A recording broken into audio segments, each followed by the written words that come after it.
ಗೋಪಾಲಯ್ಯ ಹಬ್ಬಿಗಳ ಆದಿಯನ್ನು ಬಿಟ್ಟು ಗಿಡಗಳನ್ನು ಸವರುತ್ತಾ ಹಳುವನ್ನು ಒಕ್ಕರು. ಅವರನ್ನು ಹಿಂಬಾಲಿಸಿದ ನನಗೆ ದಾರಿಗೆಟ್ಟಂತಾಯಿತು. ಕೆಲವು ಕ್ಷಣಗಳ ಕಾಲ ನಾವು ಕಾಡಿನಲ್ಲಿ ಕುರುಡಾಗಿ ಅಲೆದು ತಿರುಗಿ ಮತ್ತೊಂದು ಕಾಲುದಾರಿಯನ್ನು ಸೇರಿದೆವು. ನೋಡಿ, ಇದು ನಮ್ಮ ದಾರಿಯಲ್ಲ, ಬದಲು ಕಾಟಿ ಕಾಡಾನೆಗಳ ಸಂಚಾರದ ಮಾರ್ಗ. ಇದನ್ನೇ ಹಿಡಿದು ಆಚೆ ಸಂಪಾಜೆ, ಈಚೆ ಸುಬ್ರಹ್ಮಣ್ಯ ಶಿರಾಡಿಗಳನ್ನು ಸೇರಬಹುದು ಎಂದರು.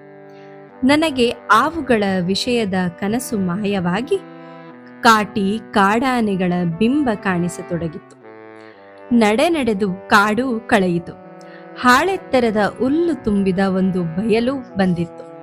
ಅದರ ನಡುವಣಿಂದ ಹಾದು ಆ ಬೆಟ್ಟದ ಕುಡಿಯನ್ನೇರಿದವು.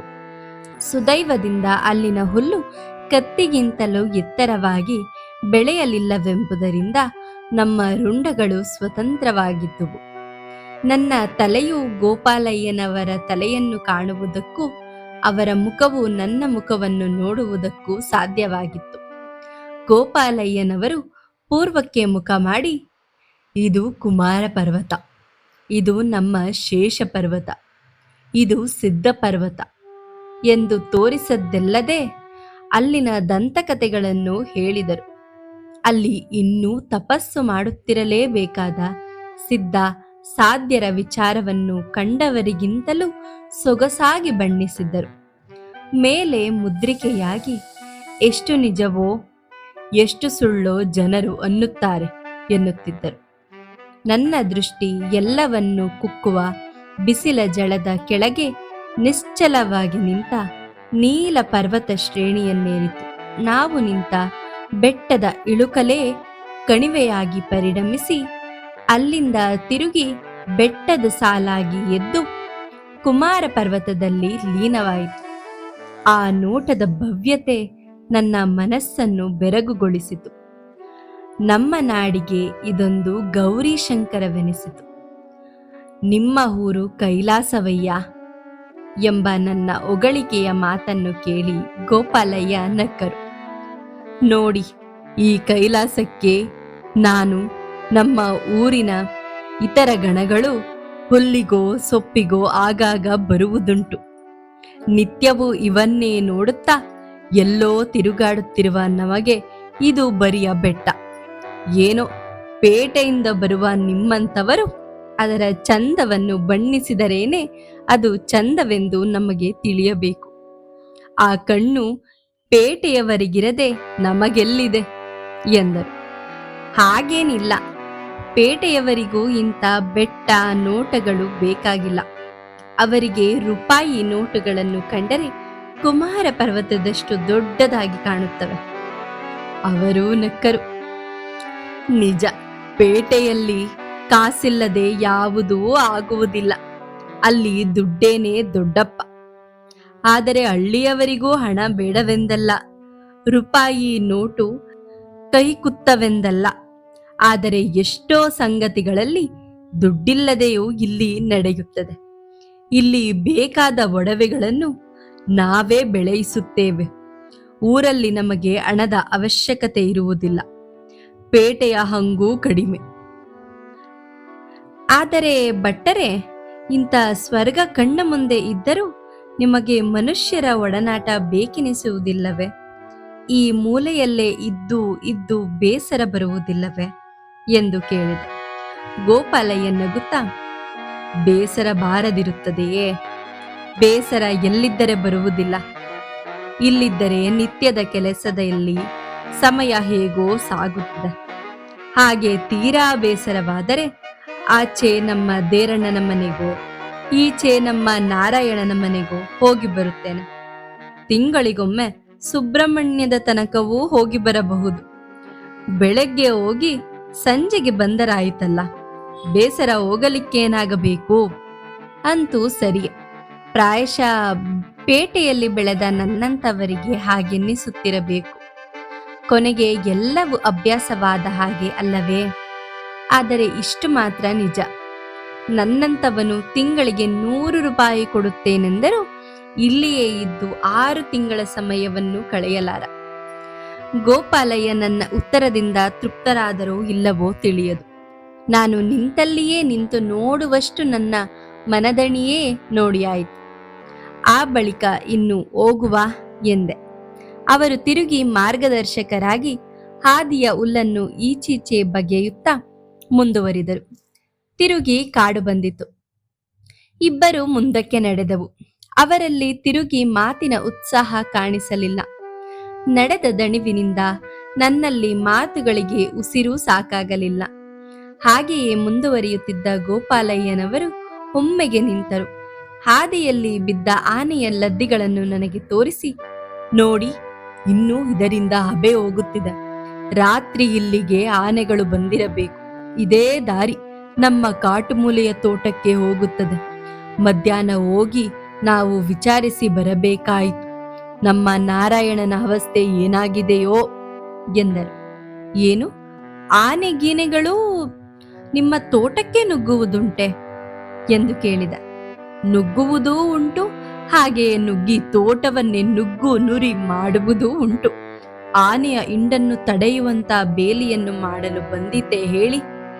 ಏನಾದರೂ ಗುಂಡಿನ ಹೆದರಿಕೆಯನ್ನು ತೋರಿಸಿದರೆ ಅವು ಹೊರಟು ಹೋಗಲೂಬಹುದು, ಗುಂಡನ್ನು ಆರಿಸಬಹುದು. ಆದರೆ ಅವನ್ನು ಕೊಲ್ಲುವ ಹಾಗಿಲ್ಲವಲ್ಲ. ಅವನ್ನು ಕೊಲ್ಲುವ ಹಾಗಿಲ್ಲ ಎಂದು ಅವಕ್ಕೂ ಗೊತ್ತಾಗಿದೆ. ಮುಂದೆ ಬಹಳ ಹೊತ್ತಿನ ತನಕ ಅವರು ಮಾತನಾಡಲಿಲ್ಲ. ನಾನೂ ಮಾತನಾಡಲಿಲ್ಲ. ಮೆಲುಗಾಳಿಯೊಂದು ನಾವಿದ್ದೆಡೆಗೆ ಬೀಸಿತು. ಕೆಳಗಣ ಕಣಿವೆಯಲ್ಲಿ ಹರಿಯುತ್ತಿದ್ದ ಹಳ್ಳದ ನೀರಿನ ನಗುವು ನಮಗೆ ಕೇಳಿಸಿತು. ಆದ್ದರಿಂದ ನಾನು, ಹತ್ತಿರ ಎಲ್ಲೋ ಹೊಳೆ ಹರಿಯುವ ಹಾಗಿದೆಯಲ್ಲ ಎಂದೆನು. ಹೊಳೆ ಇಲ್ಲೇ 100 ಗಜದ ಕೆಳಗೆ ಇದೆ. ಇಷ್ಟರ ತನಕ ಎದುರುಗಾಳಿಯಿಂದ ಅದರ ಸದ್ದು ಕೇಳಿಸಲಿಲ್ಲ. ಈಗ ಗಾಳಿಯ ದಿಕ್ಕು ಬದಲಿಸಿತು. ನದಿಯ ಮೊರೆತ ಚೆನ್ನಾಗಿ ಕೇಳಿಸುತ್ತದೆ ಅಲ್ಲವೇ? ಈ ಹೊಳೆಯು ಯಾವುದನ್ನು ಹೋಗಿ ಸೇರುತ್ತದೆ ಎಂದು ಕೇಳಿದ.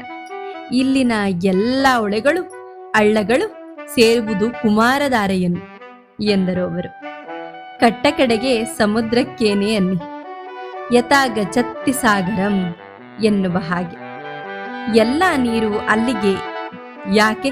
ನದಿ ಸ್ನಾನವಾಗಬೇಕೇ? ನೀರು ಚೆನ್ನಾಗಿದೆ, ಥಂಡಿ ಮಾತ್ರ ಹೆಚ್ಚು. ಒಂದು ಮುಳುಕು ಹಾಕುವ ತನಕವೂ ಚಳಿ.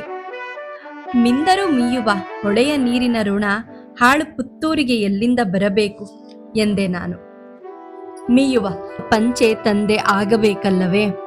ಮನೆಗೆ ಹೋಗಿ ಬರುವುದಾದರೆ 1 ಮೈಲಿ ಸುತ್ತು ಹೆಚ್ಚಾಗುತ್ತದೆ. ಸುತ್ತಾಟವಾಗಬಹುದು. ಬಟ್ಟೆಯನ್ನು ತಂದರೆ ಒಗೆಯಬಹುದಲ್ಲ. ಅಲ್ಲಿ ಬಟ್ಟೆ ಒಗೆಯುವ ಕಲ್ಲುಗಳಿರಬಹುದಲ್ಲ. ಕಲ್ಲುಗಳಿಗೆ ಈ ಊರಲ್ಲಿ ಬರಗಾಲವೇ ಎಂದರು ಗೋಪಾಲಯ್ಯ. ಅಲ್ಲಿಂದ ನಾವು ನೇರವಾಗಿ ಕೆಳಕ್ಕಿಳಿದೆವು. ಬಳಿಕ ಕಾಡನ್ನು ಕಳೆದು ಚಿಕ್ಕದಾದ ತೋಟವನ್ನು ದಾಟಿ ಗದ್ದೆಗಳನ್ನು ತುಳಿದಾಯಿತು. ನಡೆದು ಮನೆಯ ತೋಟವನ್ನು ಸೇರಿ ಅಂಗಳಕ್ಕೆ ಬಂದೂ ಆಯಿತು. ನಡುವೆ ಆದಿಯುದ್ದಕ್ಕೂ ಗೋಪಾಲಯ್ಯ ಏನನ್ನೂ ಮಾತನಾಡಲಿಲ್ಲ. ಅವರ ಮನಸ್ಸು ಮಾತಿನ ಸರಣಿಯಲ್ಲಿ ಲೀನವಾಗಿರಲಿಲ್ಲ. ಬೆಟ್ಟದ ಕುಡಿಯಿಂದ ಇಳಿದ ಗಳಿಗೆಯಿಂದಲೂ ಅವರ ಕಣ್ಣುಗಳು ತುಂಬಾ ಅಸ್ಥಿರವಾಗಿರುವಂತೆ ನನಗೆ ಕಾಣಿಸಿದವು. ಮಾತುಗಾರಿಕೆಗೆ ಸರಣಿಯೂ ಇದ್ದಿರಲಿಲ್ಲ. ಮಾತಿನ ವಿಷಯದಲ್ಲಿ ಆಸಕ್ತಿಯೂ ತೋರಿಬರಲಿಲ್ಲ. ಅವರಾಡಿದಂಥ ಕೆಲವೇ ಮಾತುಗಳು ನಡೆದ ಹಾದಿಯಷ್ಟೇ ಅಡ್ಡತಿಡ್ಡಾಗಿ ಸೆರಗು ತಪ್ಪಿ ಹಿಡಿದು ಸಾಗಿದ್ದುವು. ಗೋಪಾಲಯ್ಯನವರು ಮನೆಯೊಳಕ್ಕೆ ಹೋಗಿ ಮರೆತು ಹೋದ ನಸ್ಯದ ಬುಡ್ಡಿಯನ್ನು ತಂದು 1 ಚಿಟಿಕೆ ನಸ್ಯವನ್ನು ಸೇವಿಸಿದರು. ಅದರಿಂದ ಎಚ್ಚರಗೊಂಡು ಮುಂದಿನ ಕೆಲಸ ನಿರ್ಧರಿಸುವಂತೆ ನನಗೊಂದು ತುಂಡು ಬಟ್ಟೆ ಒಗೆಯುವ ಸಾಬೂನನ್ನು ತಂದುಕೊಟ್ಟು, ಇನ್ನು ಹೋಗುವ ಎಂದರು. ಮನೆಯ ಮೆಟ್ಟಲನ್ನು ಇಳಿಯುತ್ತಾ ಕತ್ತನ್ನು ತಿರುಗಿಸಿ, ಶಂಕರಿ, ಇವರಿಗೆ ನದಿಯ ಸ್ನಾನವಾಗಬೇಕಂತೆ, ಸ್ನಾನ ಮಾಡಿಸಿಕೊಂಡು ಬರುತ್ತೇನೆ ಎಂದರು. ಅದನ್ನು ಕೇಳಿ ಆಕೆ ಹೊರಕ್ಕೆ ಬಂದು, ಇಲ್ಲಿ ಬಿಸಿ ನೀರು ಇರುತ್ತಾ? ಚಳಿ ದಿವಸದಲ್ಲಿ ಅವರು ಒಳೆ ನೀರಿನ ಸ್ನಾನ ಮಾಡಬೇಕೇ ಎಂದು ಕೇಳಿದರು. ನೀರು ಅಷ್ಟೊಂದು ಥಂಡಿಯಾಗಿದ್ದರೆ ಮೀಯದೆ ಹಿಂದಕ್ಕೆ ಬರುತ್ತೇವೆ. ನಿಮ್ಮೂರ ಹೊಳೆಯನ್ನು ನೋಡುವ ಎಂಬ ಆಸೆಯಾಗಿದೆ.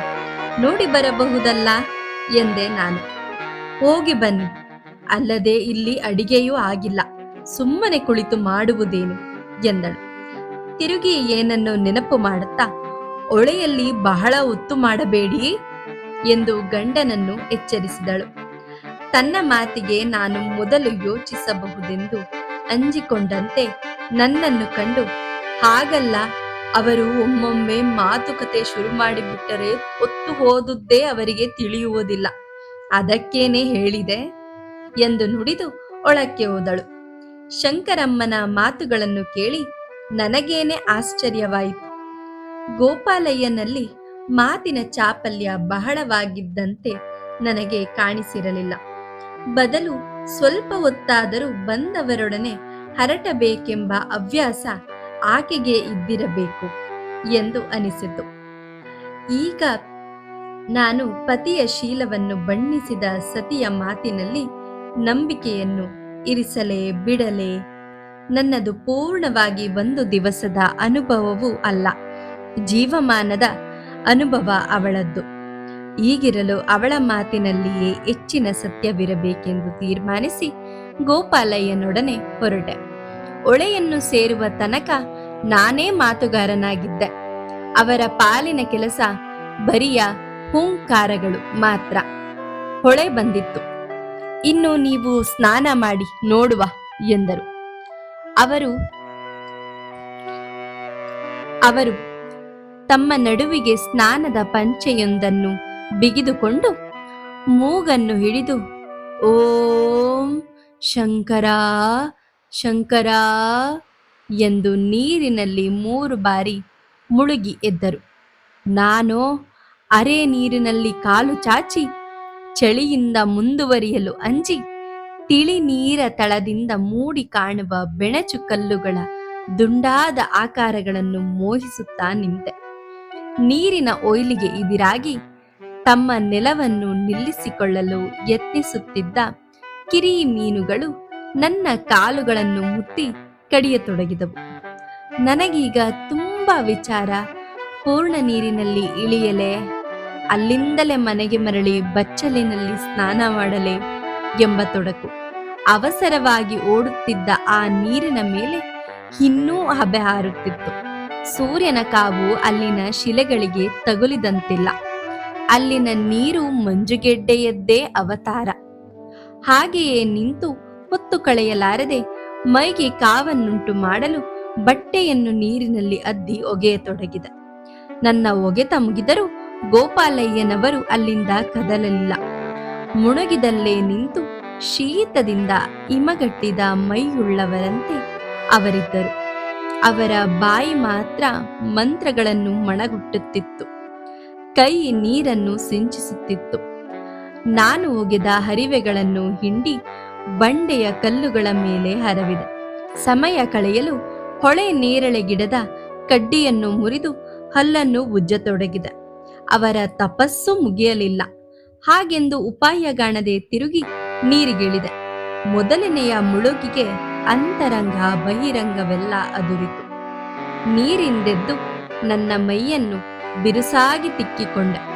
ಶೀತವಾದ ಗಾಳಿ ನನ್ನನ್ನು ಕೊರೆಯತೊಡಗಿತು.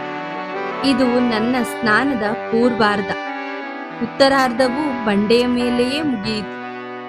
ಗೋಪಾಲಯ್ಯ ಜಪವನ್ನು ತೀರಿಸಿಕೊಂಡು ನೀರಲ್ಲಿ ಕಾಲು ಬಿಟ್ಟು ಬಳಿಯ ಬಂಡೆಯೊಂದರ ಮೇಲೆ ಕುಳಿತರು.